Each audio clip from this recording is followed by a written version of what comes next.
Ladies and gentlemen, excellencies, colleagues, students, it gives me enormous pleasure this afternoon to welcome in our midst all of you to yet another event of our Ambassadors Lecture Series, and a special warm welcome to our speaker this afternoon, High Commissioner Philip Green, High Commissioner, that is, as we tend to call ambassadors in the Commonwealth, Philip Green of Australia.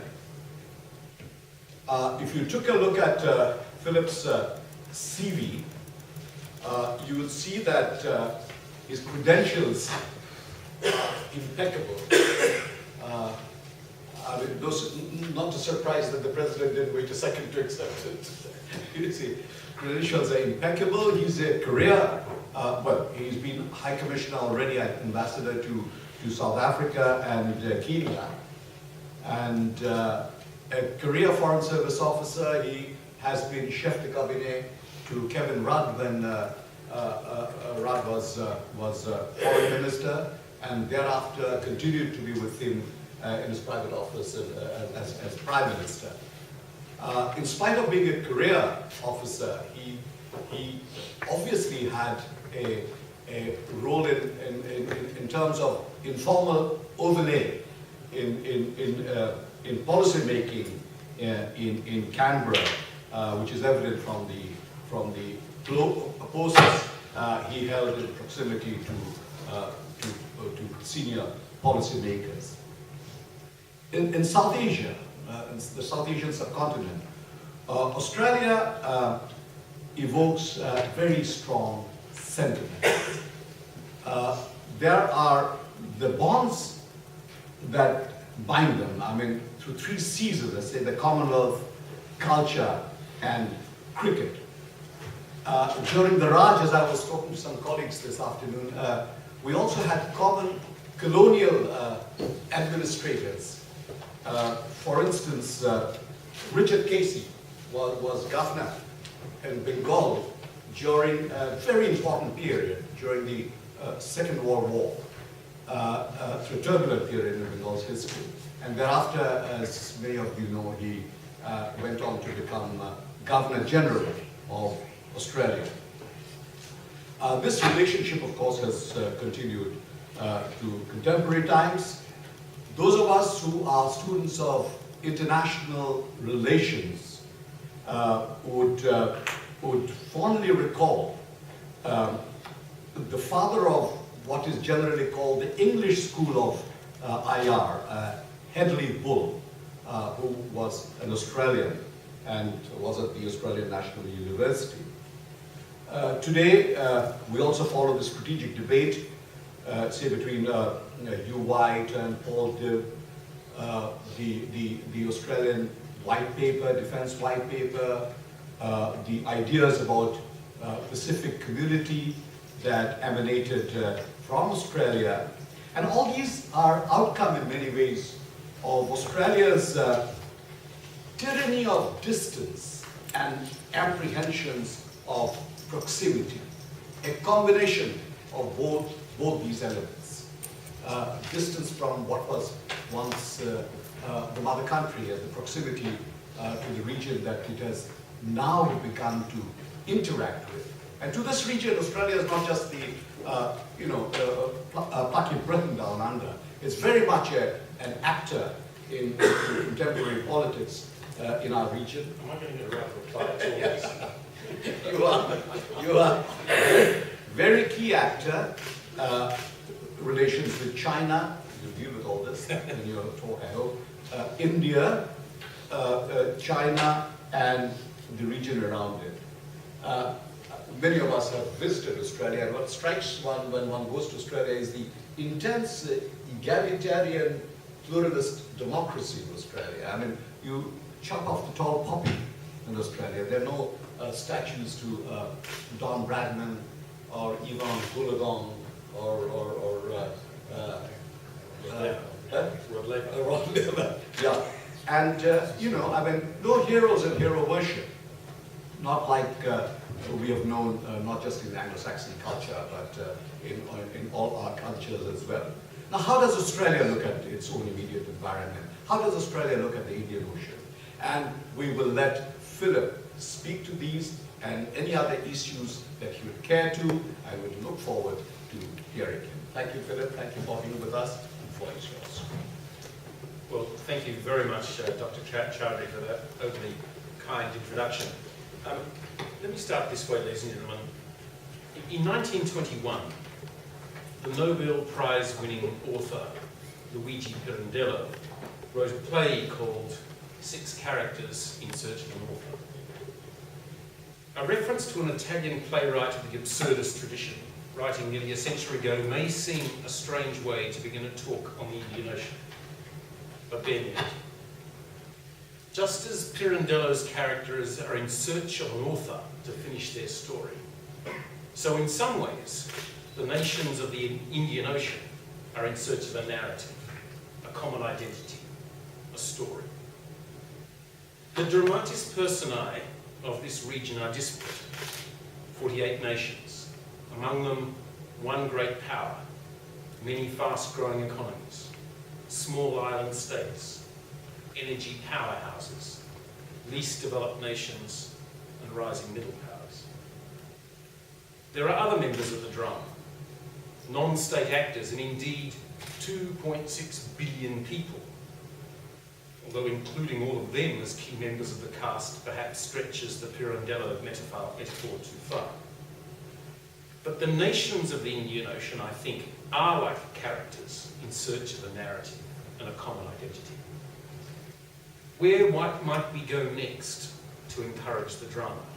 And what part might Australia play? That's what my talk is about today.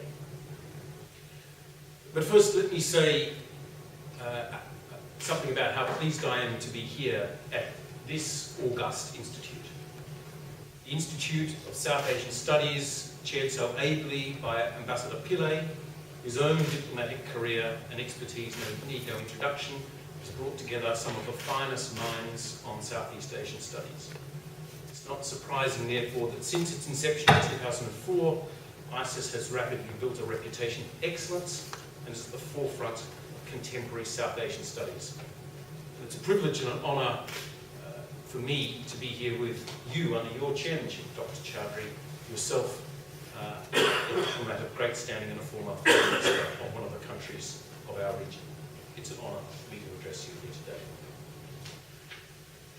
Now, I'm sure I don't need to convince you of the significance of the Indian Ocean group of countries and the waterway they share, but let's remind ourselves of the salient facts. We're talking about nations here which comprise a third of humanity, 2.6 billion people. More than a quarter of the United Nations, 48 states. Including amongst them a major power, the second most populous state of the world, and the world's largest democracy, India.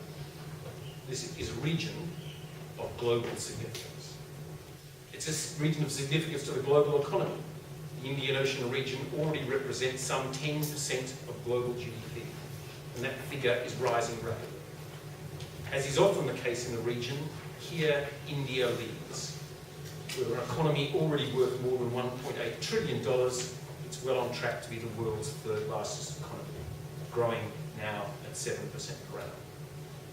The Indian Ocean is also home to major and rising Southeast Asian economies in this very region, as well as small, but not to be forgotten, rapidly growing economies of East Africa, some of which are the fastest growing on that continent. Indeed, I understand that this year the economy of Mozambique is expected to be amongst the 10 fastest growing economies globally. But the Indian Ocean is not just about the nations and peoples that populate its lands and littoral. It is, after all, a waterway, and a vital waterway at that. The Indian Ocean is home to some of the world's most strategic sea routes. Around 2/3 of the world's seaborne trade in oil transits the ocean. Half of the world's container vessels and 1/3 of the world's bulk cargo are carried across its waters. In total, there are around 60,000 ship transits across the Indian Ocean also a region of strategic importance, especially as we look towards a resource-constrained future. It's a region with strategic reserves of natural resources. Over half the world's crude oil, 40% of its natural gas, and a fifth of global coal reserves. So the Indian Ocean is economically and strategically important. And we in Australia judge its importance will only continue to grow. That's partly because of its significance in a resources and energy context. The world already depends on energy from the Indian Ocean region. And the Indian Ocean's natural wealth become more significant in an increasingly resource-constrained world. This is especially consequential for East Asia. 80% of this region's hydrocarbon needs are met with imports from the Middle East that travel across the Indian Ocean. Another reason why this region will be of greater importance is because its significance is tied to that of India, the great power of the region, its economic powerhouse, and a leader in the development of the regional grouping IRAC, about which I'll say more later. As India grows in economic and strategic weight, so does the Indian Ocean region. Some estimate that India will overtake China as the world's most populous nation in as little as 15 years. A stable democracy, growing middle class. It's predicted that if its economy continues to grow at around 7%, it'll be the world's third largest economy by 2025. India has and continues to play a constructive role in its region. It recognises the importance and stability of its backyard. So, much about the Indian Ocean region is prospective. But the glass is by no means full.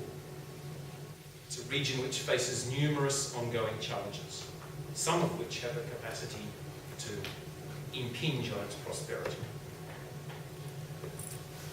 The challenges that I'm going to mention are cross-cutting ones which perhaps you wouldn't immediately have thought about as the key ones, but they are the ones which arise from the councils of the region itself. So let me go through them. First, the one in which the Indian Ocean is perhaps the global epicenter is piracy. According to the International Maritime Organization, the Indian Ocean is suffering from a crisis of piracy. In 2011, there were more than 200 vessels attacked by pirates. As a result, nearly 500 seafarers were held captive, 10 of whom tragically were killed. For the remainder, an average ransom of $5.4 million was paid. Piracy affects not only the region's maritime security, but has a real economic cost too. An economic cost estimated to exceed $6 billion per year. These costs are mostly borne to the shipping industry as piracy raises insurance premiums, imposes high security costs, forces ships to reroute away from dangerous routes, and impacts on their labour supply and costs. Piracy has impacted particularly on some of the states of the Indian Ocean, especially those in East Africa. Their tourism industry has been particularly hard hit. We learned that between January and April 2010, only 500 tourists visited Mombasa by cruise ship, down from 10,000 in the same period a year previous. While piracy is serious and a current threat facing the Indian Ocean, there are other long-term challenges that need to be addressed. The Indian Ocean is especially vulnerable to natural disasters. In fact, it suffers 70% of the natural disasters that occur worldwide. And the cost of these in human terms is immense. We all recall the tragedy of the 2004 Indian Ocean earthquake and tsunami, which claimed the lives of 275,000 people and was estimated to have an economic impact of over $9 billion. As the globe continues to warm, sea levels rise, weather patterns become increasingly unpredictable, the risk from natural disasters will increase. And extreme climate events, such as the devastating drought in the Horn of Africa and the floods of South Asia, indeed in my own country, will become more common. Challenge number 3, the Indian Ocean, particularly its developing country economies, face real problems of food insecurity. Small island states of the Indian Ocean have little land for crops, and agricultural production is becoming increasingly difficult due to the effects of environmental degradation and climate change on crop production. These small island states are also dependent on the sustainability of Indian Ocean fish stocks for their food security and economic livelihood. This industry is being threatened by unsustainable fishing practices, piracy, and illegal fishing. In fact, 11 of the main fish stocks found in the Indian Ocean and monitored by the FAO are described as either overexploited or fully exploited. And as many of these small states lack the resources to control their waters, they are vulnerable to illegal fishing, an ongoing threat to the sustainability of their nation. Fourth, the Indian Ocean faces a challenge of asymmetric development, lack of capacity in some of the developing countries in the region. While it is home to some strong and stable economies like the Gulf states, Singapore and Australia, it's also home to some of the poorest countries in the world. Somalia, for instance, has a GDP of no more than $600 per capita, one of the lowest in the world. One of the lowest, it has the third highest infant mortality rate globally and a life expectancy of just over 50 years, the seventh lowest globally. And while trade and investment is central to countries rising out of poverty, the disparity of economic wealth in the Indian Ocean makes regional economic integration difficult to promote. In addition to these current challenges, the Indian Ocean also faces a possible future challenge of great power competition. India is already a major player. The United Kingdom, France, the United States have established stakes in the region. China all have vested interest in the Indian Ocean. Academics such as Robert Kaplan have predicted the Indian Ocean will be the centre of great power competition for the 21st century. Indeed, he has written the Indian Ocean will be centre stage this century. While we think such competition is currently beyond the horizon, the possibility that it could become a reality in our region provides yet another reason to consider how we plan for the future. So how does Australia fit into this mix? First, Geography 101 tells us that Australia is an Indian Ocean nation as much as it is a Pacific nation. But it's fair to say that the Indian Ocean sentiment in Australia, if you might call it that, has not always been as strong as the Pacific Ocean sentiment. For most of the last 200 years, Australia's economic and political geography has mostly looked east. It was the eastern seaboard where our major population centres were and are. It was the eastern seaboard where our key economic activities were. And via the Pacific War and the key strategic developments of our lifetimes, much of the focus was on our Pacific coast and the northern approaches to our nation.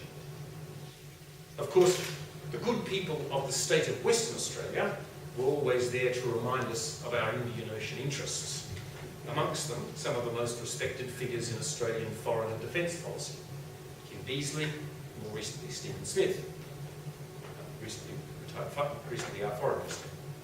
But these voices have come to be more carefully listened to in recent years. More recent developments have helped focus Australia more on our Indian Ocean interests. The rise of India, our new, deeper relations with Africa, much of which has a mining and resource character. And the economic geography of Australia itself is moving west. Consider this. The Western Australian mining industry now contributes half of Australia's merchandise exports. For every dollar Australia earns in exports, 50 cents comes from minerals from our western state. Western Australia produces 87% of Australia's liquid natural gas and 78% of our crude oil. Its mining industry is now worth more than $100 billion in exports per annum. That's not to say that Australia has been uninterested in the Indian Ocean for the longest time. Australia was, after all, at the forefront of the creation of the Indian Ocean Rim Association for Regional Cooperation, ISAS, in 1997, which was the brainchild of our then Foreign Minister Gareth Evans, and which remains the principal institution for regional cooperation. So we have been long invested in the Indian Ocean region. But it is also fair to say that Australia's interest in the region has gone through a renaissance in recent years. And we are now backing this with real support. As part of a larger development commitment across the board, Australia gives over $800 million in support to Indian Ocean countries per year. And that figure is big, but it doesn't include the funding that we have committed to support the agenda of the IRAC itself. In recent announcements, Australia has supported new projects in IRAC on climate change, food security, maritime security, fisheries conservation, and adaptation.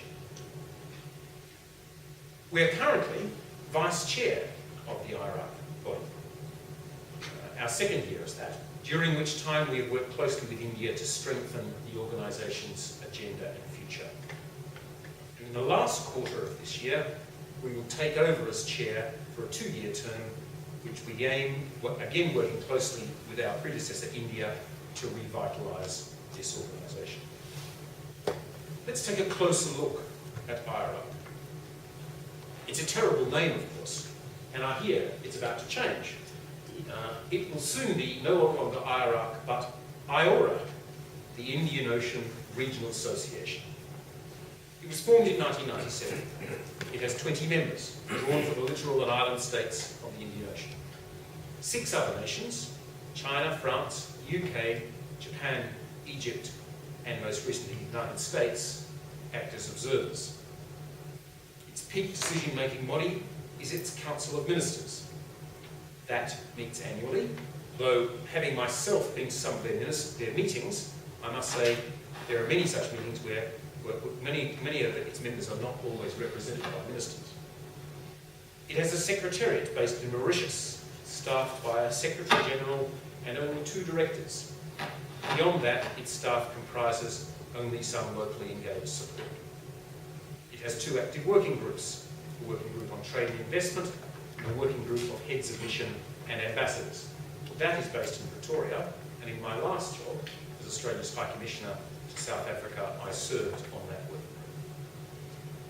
Its main institutions are the Indian Ocean Rim Business Forum and the Committee of Senior Officials and the Indian Ocean Rim Academic Group. IRAC is not, of course, the only body in which regional cooperation in the Indian Ocean takes place.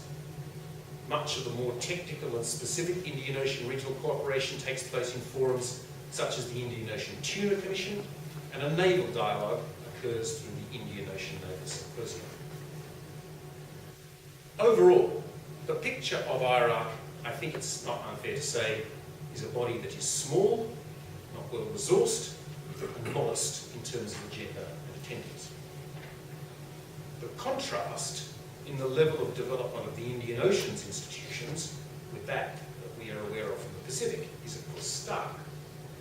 No heads of government meetings, as occurs in the Pacific Islands Forum, the East Asia Summit, or APEC.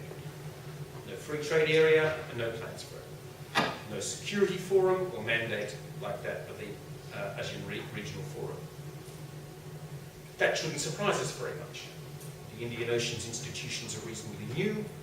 Its states are disparate, doesn't yet have a sense of regional identity.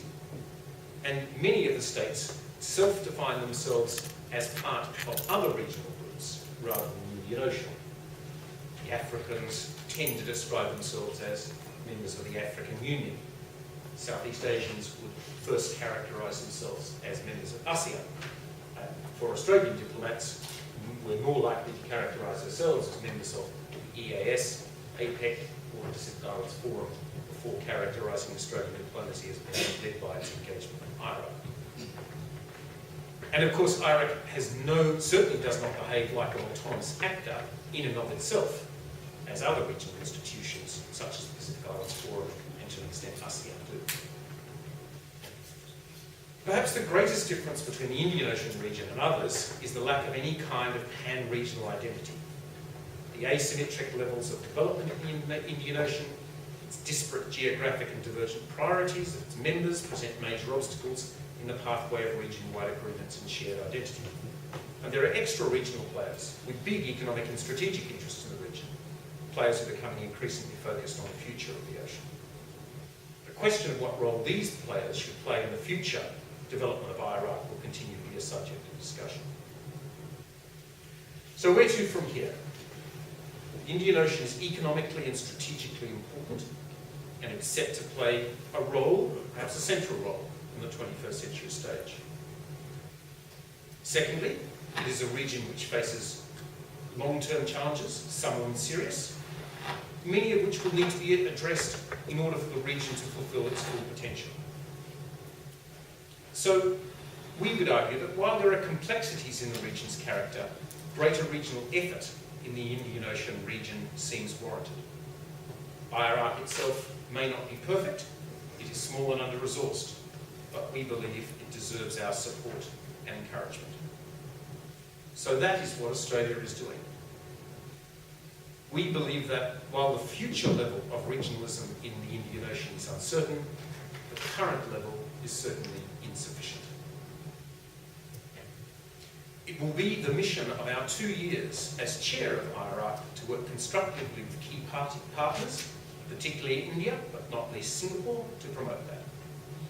Now, there are many ways in which the actors of the Indian Ocean will choose to deal with its challenges. Some nation states will act to resolve challenges alone or in small groups. Some of the region's challenges will be met by global bodies. But the nature of the region's shared challenges, and most of them, like disaster management, piracy, and depleting fish stocks, are shared regional challenges, call for a degree of regional effort. There will be no quick wins. Achieving genuine results on a regional scale will take time and effort. But Australia will work within IRAC to build consensus on a practical work program to guide cooperation on a focused set of common challenges. And we see merit in IRAC engaging dialogue partners such as the United States, the UK, France, and China on a constructive and ongoing basis. Genuine Indian Ocean regionalism is achievable over the long term, and it needs the investment and commitment of members now to begin that process. I believe that the Indian Ocean Regional Organisation is possible, and it's necessary to maintain peace and prosperity in the region. A regional approach is the most effective way to combat the ongoing, persistent challenges facing our region, namely maritime insecurity, climate change, sustainability, and food security. In a region as diverse as the Indian Ocean, we will need to work with like-mindeds on issues that do not affect the region as a whole. For Australia, for example, Australia will continue to look to Singapore as a partner not only in our traditional sphere of cooperation in Southeast Asia, but also in the Indian Ocean. Singapore can play an important role in enhancing business-to-business cooperation and trade facilitation in the region. If the nations of the Indian Ocean are, like the characters in Pirandello's play, looking for a narrative, Australia is prepared to provide some of the story. And while, unlike in Pirandello's play, we are not an author coming to the rescue with an ending to the story, we are far from it. We are just another member of the past. But we are committed to this drama. And over the next 2 years, we will use our time as IRAC chair to further our collective narrative. In other words, we're on the stage for a fair bit of the next act, and we will make the most of it. Thank you very much. Thank you very much. Very interesting expose on how Australia looks at the region and the search for a regional narrative as well as identity. I suspect, of course, that we have some very bright minds in front of us. They will focus on the subject at hand, but we also wish to take advantage of your presence to ask you questions on a broader policy orientation of Australia within the region. As a former foreign minister of Australia once said, they can ask whatever question they want, and I'll give them whatever answer I want. Absolutely. Absolutely. Okay, the floor is open now, and I recognize you introduce yourself. I mean, I know you all, but introduce yourself for the record. Stienberg from ISAS. Thank you, Ambassador, for very enlightening talk. Just quick question. As you're speaking, something just came to mind. Several observers of maritime affairs Raja Mohan just did a book launch recently. And his main point was that as the Indian and Chinese economies grow, their navies will grow. And as their navies grow, the naval imprint will start to impinge on each other. And I think one space that possibly impinge on each other is the Indian Ocean. My specific question is, how do you see that rivalry playing out?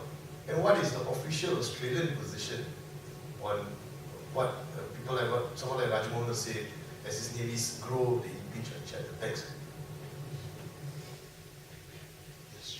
Well, I'm a bit reminded of what a former defence attaché of mine, who happened to be a naval officer, once said, which was that growing militaries are not necessarily a problem for stability; they can be a bulwark for stability. I don't think there's any. I think there is an automaticity about growing Chinese and Indian maritime power. I think so far, Rowan is definitely right about that question. I'm not convinced that there's an automaticity about the growing military power meaning confrontation or conflict. In fact, it's possible that that would be it could be an underpinning for stability. In fact, in some of the challenges that the Indian Ocean faces, more grey hulls rather than fewer would be a good thing, and that's certainly true when it comes to unregulated fishing or when it comes to issues like piracy.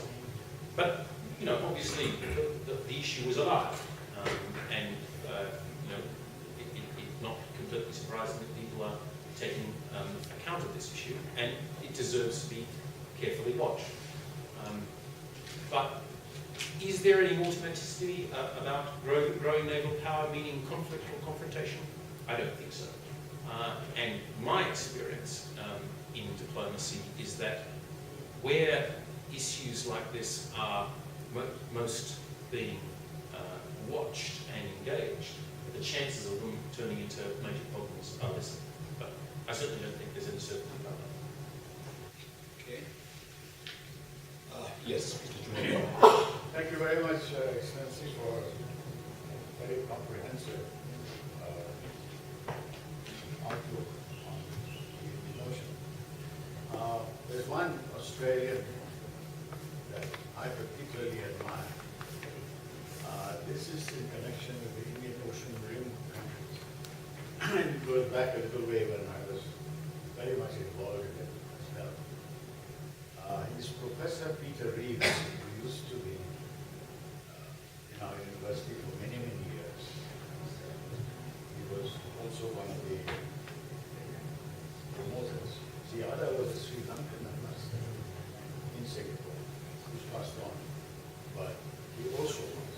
And I remember two very... Was it Shirley Amrasinghe? No, before that.